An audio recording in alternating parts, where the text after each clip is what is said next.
mutemo wedzungu nemunyama zvanzosiyana. Muri Zimbabwe ndadzoka zvekare ndakadarika level rekuripota iko zvinezvi ndakutoita kunyaya chaiko chekukupinda munyaya dzevanhu nemusoro nenzeve nemhino zvese ipapo. Right, nyaya yandayo nayo nhasi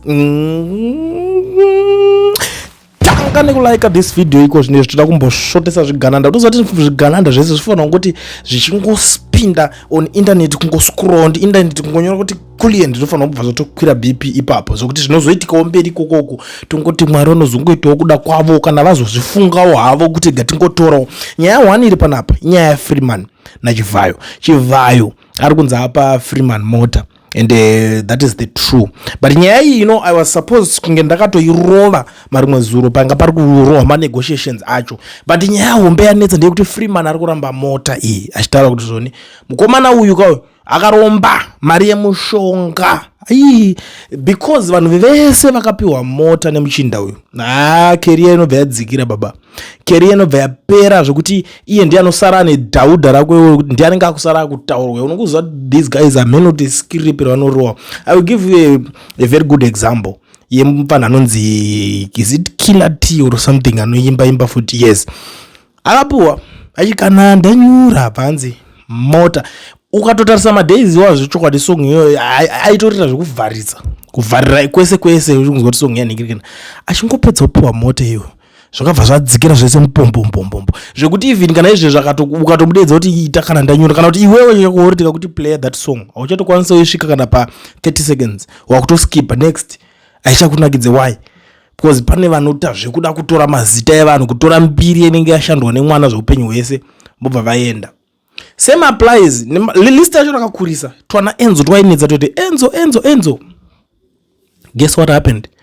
Achingopowa mota nanhasi vanhu vachiti Enzo the hitmaker. Izvo zvarungobudisa mumasongo muchiri kumuziva mufana wacho anonzi Enzo. Azvichamake sense. So Freeman nguva yake bva yasvika ndobva mota yapiwa is a used car. It's not even a brand new car. Ndio pari kutoita problem imwe futi ipapo. So chazoitika manje ndechekudai so pazodzoka poita mediators because nyaya yake anoti anotaurwa nezvima managers zvemukomana zvacho because vakanotaura naFreeman through his management like varida kubhuka eshow because namba dzake vanga vastorina vatozodzwana ipapo through negotiations anenge achiitwa ndobva vanotaura nemanagement. So zviri sei ndini toda kuti titaure team yawiki ke yekutaura chiti mukuru vada kuti vada kupa uyu mota sekutaura kuti maZimbabweans vakakomenda vakati iye ngaite se ngapiwa. And then komana vat no I'm not interested, ndakabva kupiwa imwe manje unozoti nyaya dzekuti wabva kupiwa imwe wonzoda kupiwa imwe nyaya dzechizvi zvakadaro izvozvo plus even yakabva kupiwa yacho haasi kutoida. So pazoita advisor Mr. anonzi Tinash, munomuziva mese anonzi Tinash. I think he is that mutarisi guy, but advisor anonzi Tinash according to my sources. So ndiye arizoenda manje vanoti no usarambe mota iwo, tora mota, and he will be the reason kana makuzoona achazonokolekta mota mangwana because mota yanzi inofanira kukolektwa tomorrow kutanga na 10 o'clock zvichienda ndo panokwanisa kutanga na 10 kusvika na 3 o'clock ndo panofanira kukolektwa mota. Kana azorambisisawo it's okay, havana vanenge vasisinawo zvekuita, but ndo panzi nguva inofanira kukolektwa mota if they organized kuti vange vachizoikolekta on Saturday. So Tinashe manje azova neplan akati no, you know what you should do, you free tora mota usairambe nemari yepetrol chopo usarambe unza kunoku inini mari yacho ingati itengese wototo auction toitengesa within 1 week wondipa ini mari yacho yese since iwo unongochichika kuti zvinhu zvese zvinonokudhakwira ndochiitengesa inini handiti ndaitengesa tobva taita investment yedu yatinozoita then mari yako tozokupa yaita sei yabereka because mabusinessmen ava vanenge vachitiwo dhiri kana mari ikangouyawo vota sei vospina mudhiri because Freeman is into property buying, achiita tumba twake achiisa maroja. That's his main business, and he is also in transport business. So anganzi unogona kutora futi otengesa makombi otengesa otase wopinza makombi, and he was like no uko handiduti ndikanganiswe kubusiness rangu remakombo nondombononzozi kombi yako kudubuka kombi yazodai so agara aramba ikoko akati uku kwantodi zvakanzi saka the best way kuita sei kutenga chinhu chisingakudubuki, kutenga imba yako wherever koroda kutenga woisa maroja maroja otanga kukontinya achita se achigara imomo ndo pataurirana nyaya yacho ndo payaveko zvinezvi panegotiation yavo yavari kuita. And for your own information, Freeman doesn't listen to anyone but except this mutaris guy. He is the only one waanokwanisa kutoteerera obvuma kuti ini ndo ndokwanisa kuteerera zvinhu zvavana mukoma because ndiye anomupa maadvices nema-ideas ekurana business even kusurvive. That guy is not broke, is like the way yamunomuona ari. Iwo wakamutarisa, do you think kuti hembe dzese dzaanenge achipfeka dzedze mari yacho anoona kupi?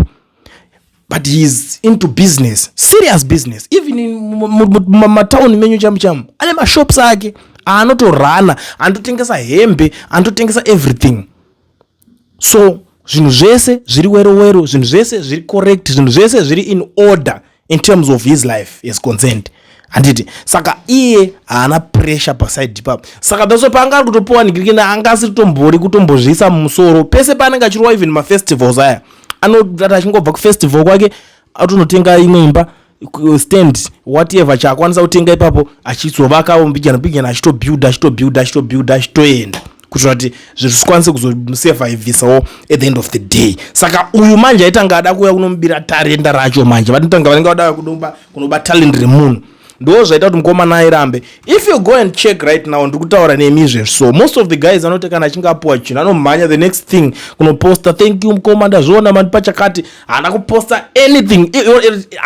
Atotaurawo zvimwe kana atozopostawo meno but atotaura zvimwe zvinhu zviri different because he is not interested. So maybe anonotora tomorrow. I hope so because of the mutaris guy anova iye munhu auya neidea iyoyo kuti ayo chitora titengese titorwa investment ndopa atone nyaya yacho. But pasina izvozvo mari dzanhingirikini dziri kunze ndedzemushonga vari kutodzitya wangopuwa chete ameno aende muchapera futi at the end of the day zvinongwa zvezvakutyisa because uyu atarisa kati ini ndinonzwapuwa nhingirikini nauyu ini mota ibhosi iye agara neyakewo zvake bva kudhara yanenge achitongofamba nayo baapuwa imwewo futi yakapuwa ntagwere dzese idzodzo haasi kuda kufamba nadzo because he doesn't trust these guys. Mishonga anenge akutya kuti unoona kupedza mhuri uri imomo wototi ndikutofamba nenyikini zi ende vakomana vacho vanenge vatenda nenyika kungonzi apedza muna nembiri ndo nyaya yacho inenge yangoitika. So ndangoti ndikofanira panapa semunhu akadarika level rekuripota but ndakunyeya because nyaya dzinonakidza manje dzekuti akunyeya unongochipinda nemusoro munyaya dzevanhu imomo tovada kuonesana. Handitomborina zvekutenderera zvezvo zvekuswera tichiti tozoudzana mangwana time because nyaya yanga yatosvika kwandiri kudhara asati apiwa and I was like guys I'm not trusting zvamuri kutaura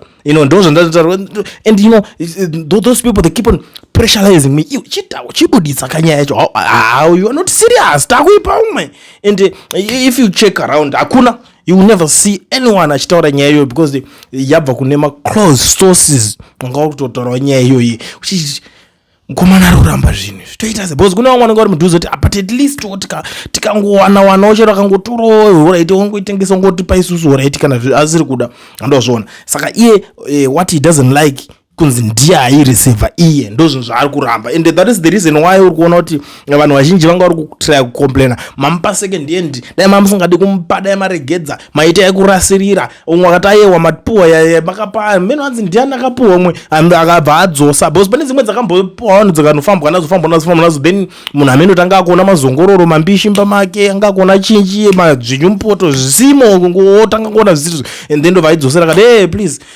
ndikwanise zvangu kunge ndichikwanisa kufamba nemari dzakadai so idzi. Saka nyaya dzacho manje zvonetsa. Let's meet in the next one because izvizvi ndatodarika level rekuripota kuda kupinda nemusoro munyaya dzevanhu. And don't forget to tell me where are you watching me from. You remember it's very important kuti ndiudze kuti where are you watching me from. Zvakakosha izvozvo.